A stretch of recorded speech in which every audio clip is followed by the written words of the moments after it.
আবু সাইদ, শহীদ আবু সাইদ হত্যা হলো প্রায় 2 বছর। আর সেই আবু সাইদ হত্যার ঘটনাকে কেন্দ্র করে পুরো দেশের মানুষ আন্দোলন করেছে 2024-এ। অথচ 2 বছর পর এসে এখন আমরা শুনতে পাচ্ছি আবু সাইদ নাকি গুলিতে হত্যা হয়নি। খালাস পাচ্ছে আবু সাইদের হত্যার 3 আসামি। চলুন দেখে আসি। আমি যে সকল বিষয়ে আর্গুমেন্ট করেছি এই মামলায় এবং বিশেষ করে লিখিত আর্গুমেন্টসও দিয়েছি 20টির অধিক পয়েন্টে, তার মধ্যে উল্লেখযোগ্য পয়েন্ট যে কয়েকটি ছিল তার মধ্যে হলো যে এই মামলার যে গুলির কার্তুজ তার কোনো অনুপরিমাণ অস্তিত্ব রেডিওগ্রাফিক টেস্ট, এক্স-রে এক্সামিনেশন এবং অন্যান্য সায়েন্টিফিক টেস্টের মাধ্যমে যেটা করা কথা ছিল তা করেনি। ফলে এটা ক্লিয়ার যে তার দেহে গুলি বা কার্তুজের কোনো অনুপরিমাণ অস্তিত্ব নাই। একই সাথে যিনি তদন্তকারী কর্মকর্তা তিনি স্বীকার করেছেন যে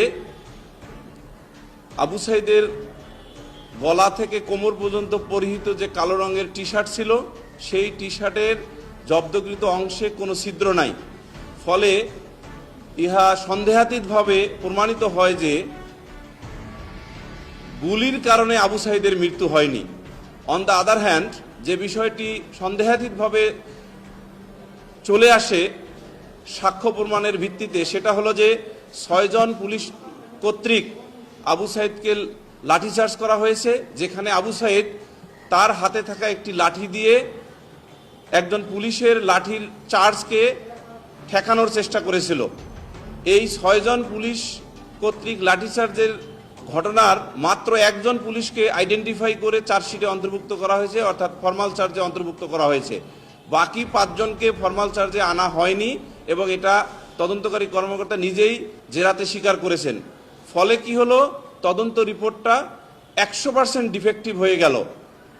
এই যে 100% ডিফেক্টিভ একটি তদন্ত রিপোর্ট দিয়ে, যেখানে আবু সাইদের হাতে লাঠি ছিল এবং উনি কখনো আনার্ম ছিল না, সিভিলিয়ান ছিল না এবং পিসফুল সিট-ইন, যেটা আন্তর্জাতিক অপরাধ ট্রাইব্যুনালের আইনের একটি ম্যান্ডেটরি ইনগ্রিডিয়েন্ট, সেটা ছিল না।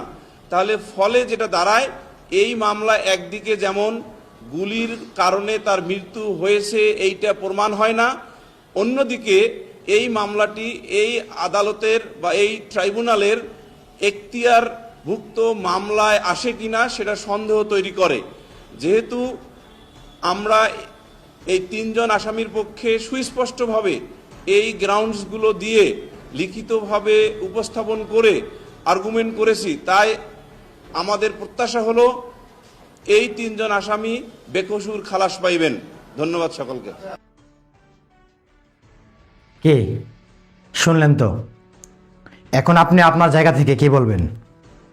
হয়তোবা আমরা কিছুদিন পরে এটাও শুনতে হবে 2024-এ কোনো আন্দোলন হয়নি, 2024-এ 1400-র উপরে এই দেশের ছাত্র সমাজ, সাধারণ মানুষ শহীদ হয়েছে, সেটাও বা হয়নি। 20,000-এরও অধিক মানুষ পঙ্গত্ব বরণ করেছে, সেটাও বা মিথ্যা হয়ে যেতে পারে।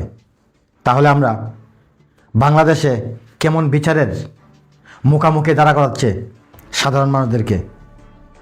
আমরা বিগত 2 বছর ধরে আমরা দেখতেছি, শুনতেছি আবু সাইদ হত্যার বিচার হবে, বাট আজ আমরা শুনতে হলো আবু সাইদ হত্যার আসামিরা বেকসুর খালাস পাবে।